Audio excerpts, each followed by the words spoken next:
Banyumas adalah salah satu kabupaten yang berada di Provinsi Jawa Tengah, beribu kota di Purwokerto. Meskipun mayoritas masyarakat di Kabupaten Banyumas beragama Islam, namun kawasan ini juga terbuka dengan keberagaman. Salah satu bukti keterbukaan Kabupaten Banyumas akan keberagaman yakni adanya Gua Maria Kaliori yang merupakan tempat ziarah dan rumah doa bagi umat Katolik terbesar di Indonesia.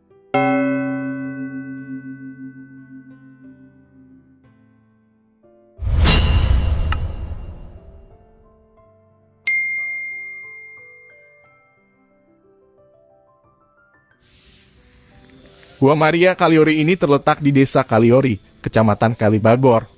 Berlokasi sekitar 20 km dari kota Purwokerto. Gua ini dibangun di atas bukit kecil yang sebelumnya tandus, kemudian diubah menjadi bukit yang hijau dan segar dengan pemandangan alam yang indah. Gua Maria ini memiliki fasilitas yang cukup lengkap sebagai tempat ziarah umat Kristiani terlengkap di Indonesia. Dengan luas mencapai 5,6 hektar. Gua Maria Kaliori dinobatkan sebagai Gua Maria terbesar dan terlengkap di Indonesia, sehingga memiliki daya tarik wisata religi yang kuat, khususnya bagi umat Katolik. Peziarah yang datang berasal dari berbagai kota besar di Pulau Jawa, seperti Jakarta, Bandung, Surabaya, Semarang, dan juga kota-kota kecil lainnya. Rumusan visi Gua Maria Kaliori disempurnakan menjadi kompleks peziarah Gua Maria Kaliori sebagai tempat berdevosi atau tempat berdoa kepada Bunda Maria dan pengembangan spiritualitas Kristiani dalam mewujudkan kerajaan Allah yang berwawasan lingkungan dan sosial masyarakat.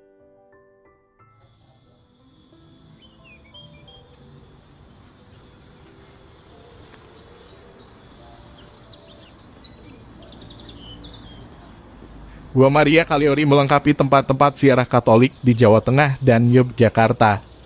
Keberadaannya dirintis oleh tokoh Keuskupan Purwokerto. Mereka tergerak untuk lebih menghadirkan sosok Bunda Maria bagi umat Katolik.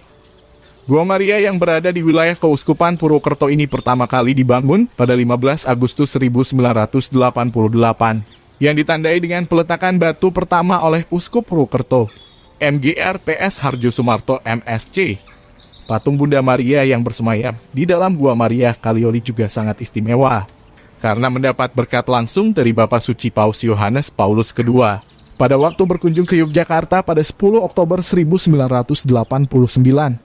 Tempat peziarahan umat Katolik ini resmi dibuka pada 8 Desember 1989. Sejak berdirinya Gua Maria Kaliori hingga kini ada beberapa bangunan atau sarana dan prasarana yang terus ditambahkan seperti pelataran Gua Maria, tempat di mana patung Bunda Maria bersemayam. Di sini tersedia pelataran yang luas. Para peziarah bisa dengan leluasa berdoa dengan duduk bersimpuh. Suasana hening dan sepi sangat mendukung kekhusyukan doa. Sejumlah pohon berbatang sangat besar dan rindang terlihat menaungi area pelataran gua, membuat pengunjung betah duduk berlama-lama.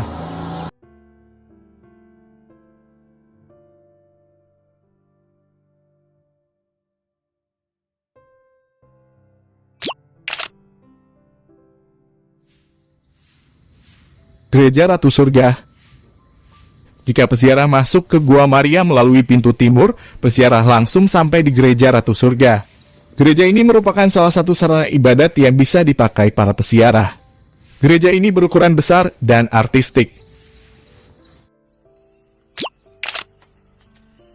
Stasi Jalan Salib. Aura religi begitu terasa saat memasuki gerbang menuju stasi Jalan Salib. Patung Tuhan Yesus memberkati serasa menjadi sambutan selamat datang bagi para peziarah. Papan petunjuk Jalan Salib akan mengantarkan pengunjung melihat kisah-kisah penyaliban Tuhan Yesus. Diorama-diorama yang mengkisahkan penyaliban Tuhan Yesus begitu bercerita. Suasana lingkungan yang sejuk, asri dengan pepohonan berkanopi lebat seolah membawa pada awal Masehi, yang memberikan gambaran bagaimana filosofi sebuah pengorbanan. Jalan yang berliku dan menanjak itulah gambaran bagaimana penderitaan Tuhan Yesus Kristus.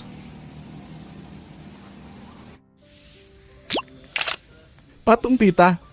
Beberapa langkah dari area parkir, dekat toko souvenir terdapat area terbuka yang menarik di mana terdapat replika patung Pita. 3 buah bangku beton yang disediakan bagi para peziarah diletakkan di pelataran patung, dengan sebuah kotak lilin di sebelah kanannya. Patung yang menggambarkan tubuh Tuhan Yesus di pelukan Bunda Maria setelah penyaliban. Patung pita itu sendiri menceritakan kepada kita tentang derita Bunda Maria ketika menerima putranya Yesus Kristus saat meninggal dan diturunkan dari kayu salib. Patung pita ini memiliki nilai sejarah karena diberkati oleh MBR Leopoldo Girelli, yaitu seorang dubes Vatikan di Indonesia pada 21 September 2008.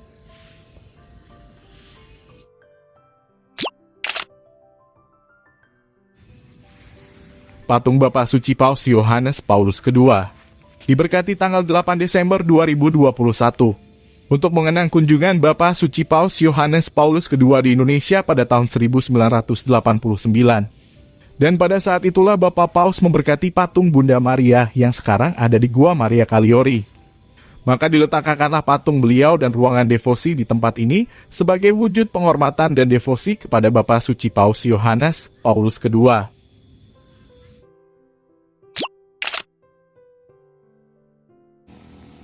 Ruang Sakramen Maha Kudus merupakan sarana doa yang terbaru, diresmikan dan diberkati pada tanggal 8 Desember 2021, yang di dalamnya diletakkan Sakramen Maha Kudus untuk adorasi abadi.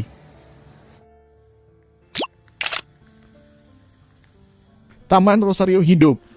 Taman doa ini terletak di samping pelataran Gua Maria. Taman ini berbentuk lingkaran yang di dalamnya terdapat relief peristiwa gembira, sedih dan mulia. Taman Rosario Hidup diberkati oleh Romo Sigit Pramuji PR pada tanggal 20 September 1992. Pertumbuhan rohani dapat dipelajari melalui berdoa rosario di Taman Rosario Hidup ini. Karena dengan berdoa rosario hidup rohani kita dapat berkembang. Ada syarat yang tidak boleh dilupakan untuk bertumbuhnya hidup rohani, yaitu kerendahan hati. Bahwa kerendahan hati adalah dasar dari segala sesuatu. Dan kerendahan hati pula lah yang akan menumbuhkan keutamaan lain dalam hidup seperti keadilan, kemurahan hati, dan keikhlasan berkorban. Melalui berdoa rosario, kita dengan rendah hati memposisikan diri sebagai orang berdosa yang meminta bantuan doa dari Bunda Maria.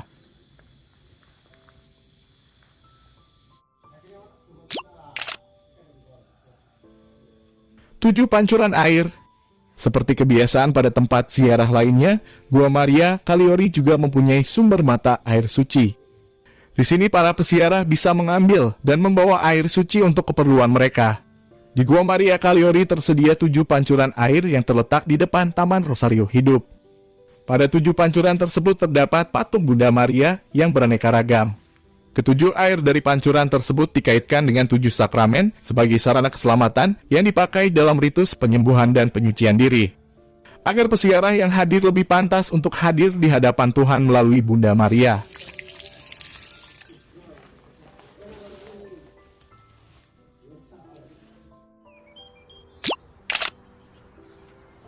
Makam Katolik Swarga Mulia.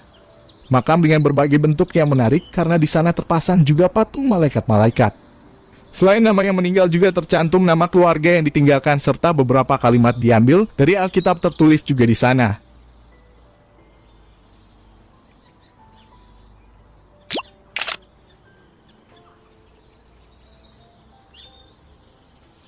Kolumbarium Santa Lucia diresmikan dan diberkati pada hari Sabtu 13 November 2021.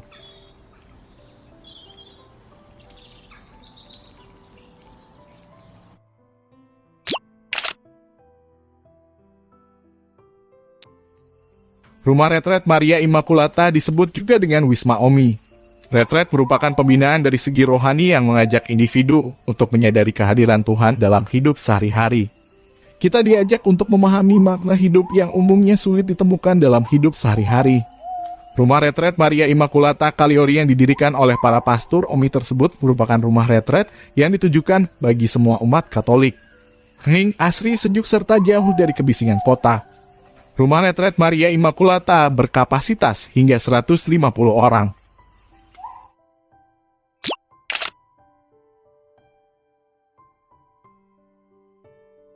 Selain toko souvenir, di dalam komplek toko souvenir juga terdapat galeri Bunda Maria yang berisi bahan-bahan katekese tentang Bunda Maria, yang bermaksud membantu para peziarah untuk semakin mencintai Bunda Maria.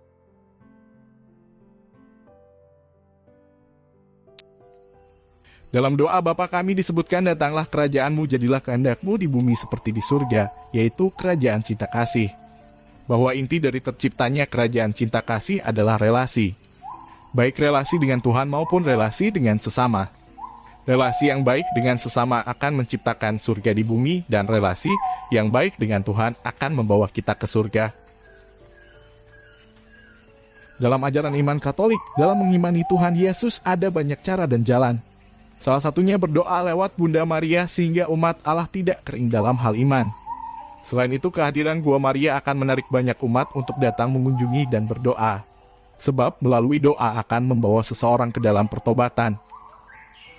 Selamat berdevosi dan selamat berziarah, berkah dalam.